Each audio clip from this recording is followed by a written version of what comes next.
मैं अपने आसन के माध्यम से ही कहना चाहता हूं कि आदरणीय मुख्यमंत्री जी हमेशा समीक्षा करते हैं, लेकिन मुझे लगता है बड़ी विनम्रता के साथ आदरणीय मुख्यमंत्री जी को मैं कहना भी चाहता हूं, अपनी सरकार है कि सर वो वक्त आ गया है जहां शराबबंदी की भी समीक्षा होनी चाहिए।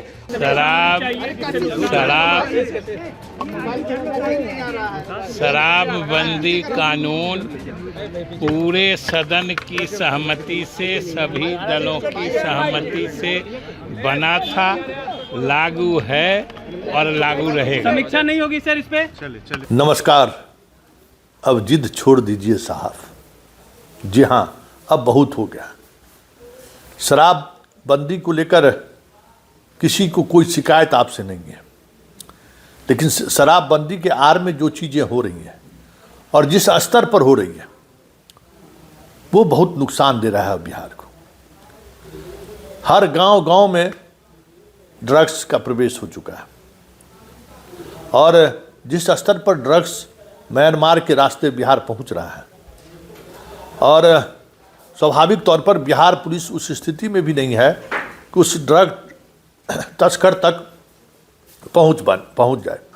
हालांकि एसटीएफ ने एक नई यूनिट का गठन जरूर किया है, लेकिन जिस स्तर पर आ रहा है, जितने ह्यूज अमाउंट, मतलब करोड़ का ड्रग्स आ रहा है, एक बूंद लीजिए पूरे दिन मस्त रहिए, 200-400 रुपये एक बूंद की कीमत, और ये गांव-गांव तक पहुंचने लगा, जो अपराध को भी एक अलग तरीके से अंजाम देना शुरू हो गया है। ग्रामीण इलाके में शराब पीने में या शराब पीकर अपराध करने वाला अपराधी उस तरीके से अपराध नहीं करता था जिस तरीके से ड्रग्स लेके अपराधी कर रहे हैं। पूरे ग्रामीण अर्थव्यवस्था में कह सकते हैं कि शराब माफिया का पकड़ आ चुका है। शराब माफिया थाना को चला रहा है, और जो थानेदार शराब माफिया को स्पेस नहीं दे रहा है, उसका थाना प्रभारी को थाना चलाना मुश्किल हो जा रहा है। किसी न किसी रोड एक्सीडेंट हो गया, उसी पर पुलिस पर ईटा रोड़ा पत्थर, कोई भी छोटी घटनाएं घट गई, पुलिस को टारगेट ले लेता है अगर आप शराब माफिया के अनुसार थाना नहीं चलाइएगा तो। और जिस तरीके से पुलिसिंग हुआ है और जिस स्तर पर पुलिसिंग की गई है, मद्य निषेध विभाग की भी पुलिस है, लेकिन सच्चाई यही है कि शराब धड़ल्ले से गांव में जा रहा है। अभी होली आ रही ना, एक भी गांव नहीं है जहां ट्रक में शराब का डिलीवरी नहीं हो रहा है। छोटे छोटे पिकअप वैन के सहारे गांव-गांव में शराब पहुंचाना शुरू हो गया है। इसलिए मुख्यमंत्री जी नीतीश बाबू अब इस जिद को छोड़िए, क्योंकि महिलाओं को कितना लाभ मिल रहा है इस पर भी एक आकलन करा लीजिए। और यूथ इस वजह से किस तरीके से हिंसक हो रहा है, किस तरीके से इस एक नई दुनिया में जा रहा है। मतलब उड़ता पंजाब की चर्चा होती थी कभी, अभी उड़ता बिहार की चर्चा हो रही है, और ये चर्चा कहीं न कहीं बिहार के युवा को बड़ा नुकसान पहुंचा रहा है। इसकी समीक्षा जरूर होनी चाहिए। जिद छोड़ दीजिए, महिलाओं से भी राय ली जाए, युवाओं से भी राय ली जाए, और अभिभावक से भी राय ली जाए। शराबबंदी का विकल्प क्या हो सकता है, शराब को लेकर क्या क्या चीज़ें की जा सकती हैं, क्योंकि ये तो तय हो गया कि शराब रोक नहीं सकते हैं, कितनी भी ताकत आप क्यों न लगा दें। मतलब पुलिस मुख्यालय में एक अलग से पुलिस का डिपार्टमेंट, एडीजी स्तर का अधिकारी है जो शराब माफिया के खिलाफ, संगठित गिरोह के खिलाफ कार्रवाई कर रहा है। बहुत सारे डिपार्टमेंट है, एक्साइज अलग काम कर रहा है, जिला पुलिस अलग काम कर रहा है। फिर भी सच्चाई यही है कि बिहार को यूपी से, नेपाल से, झारखंड से, बंगाल से बड़ी मात्रा में खेप के रूप में शराब आ रहा है। और इतना ही नहीं, जितने बॉर्डर इलाके हैं बिहार के सटे हुए अन्य राज्यों में, वहाँ हर 10 कदम पर एक शराब की दुकान खुल गई है। तो दूसरे राज्य के लोग भी मतलब मुख्यमंत्री और पदाधिकारी भी बिहार के शराबबंदी का सम्मान नहीं कर रहे हैं। ये अवसर वो समझ रहे हैं, क्योंकि होता है ना कि आपदा में अवसर। तो बिहार सरकार ने शराबबंदी क्या किया, पड़ोसी राज्यों के लिए अवसर हो गया है।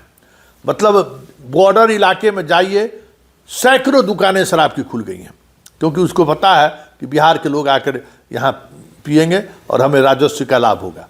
इसलिए नीतीश बाबू एक बार फिर से इस पर सोचिए कि क्या हो सकता है, क्योंकि ये शराब बहुत जालिम निकला।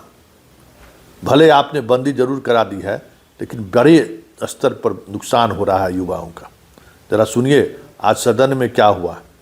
हालांकि विजय चौधरी कह रहे हैं सदन के सर्वानुमति है शराबबंदी को लेकर, लेकिन विजय चौधरी जी इस जिद को छोड़िए। आप भी समझते हैं समाज में एक पैरेलल इकोनॉमी खड़ा हो गया है शराब माफियाओं का, जो अब समाज के हर एक्शन पर उसकी नज़र होती है, डोमिनेट करता है वो शराब माफिया। इसलिए प्लीज आग्रह है आपसे, इस जिद को छोड़िए। ज़रा सुनिए सदन में क्या हुआ है। और रालोसपा मतलब उपेंद्र कुशवाहा की पार्टी के विधायक सदन में क्या कहा है उन्होंने। वैसे मंत्री जी का भी जवाब इसी सहारे आप सुनिए। लेकिन तमाम वक्तव्य के बावजूद भी नीतीश बाबू एक बार इसकी समीक्षा जरूर करिए कि शराबबंदी की जिद ने बिहार को किस तरीके से उड़ता पंजाब की तरह उड़ता बिहार बना दिया है। निश्चित रूप से जो है काफी स्ट्रांग हो जाएगा। मैं आदरणीय मुख्यमंत्री जी को धन्यवाद देना चाहता हूं। आदरणीय मुख्यमंत्री जी ने कई सारे ऐसे फैसले लिए हैं बिहार के विकास के लिए, और कई सारे फैसले नीति भी बनाए हैं, और नीति का उन्होंने समीक्षा भी किया है। चाहे शिक्षकों की बहाली का माध्यम हो, उन्होंने कई सारे जैसे नीति बनाई, नीति में सुधार भी हुआ। और हम लोगों ने भी मांग की थी अपने पार्टी की तरफ से, जब हम लोग की राष्ट्रीय लोक समता पार्टी थी, कि शिक्षकों की बहाली बीपीएससी के माध्यम से किया जाए, और आदरणीय मुख्यमंत्री जी ने उसमें भी बदलाव करने का काम किया। शराबबंदी एक ऐसी पहल की गई जो मैं आदरणीय मुख्यमंत्री जी को धन्यवाद देना चाहता हूं कि इस तरह का फैसला लेने के लिए जज्बा चाहिए, बहुत बड़ा दिल चाहिए, क्योंकि जब शराबबंदी आप करते हैं तो निश्चित रूप से जो है बहुत कुछ सोचना पड़ता है। और उन्होंने शराबबंदी का भी फैसला लेने का काम किया। सत्ता पक्ष विपक्ष सभी लोगों ने एक स्वर से जो है समर्थन किया, लेकिन मैं अपनी ही सरकार के माध्यम से, आपके आसन के माध्यम से, आपके बस एक मिनट उपाध्यक्ष जी, मैं अपने आसन के माध्यम से ही कहना चाहता हूं कि आदरणीय मुख्यमंत्री जी हमेशा समीक्षा करते हैं, लेकिन मुझे लगता है बड़ी विनम्रता के साथ आदरणीय मुख्यमंत्री जी को मैं कहना भी चाहता हूं, अपनी सरकार है, कि सर वो वक्त आ गया है जहां शराबबंदी की भी समीक्षा होनी चाहिए, अच्छे ढंग से लागू किया जाए, अवेयरनेस पे काम किया जाए, और कानून में जहां भी संशोधन की आवश्यकता पड़े संशोधन करते रहिए। सर आप हमेशा से करते आए हैं, और इसकी भी समीक्षा होनी चाहिए। बहुत बहुत धन्यवाद। माननीय सदस्य श्री देवेश कांत सिंह। नुकसान भी बताया है कि बहुत ने कहा है कि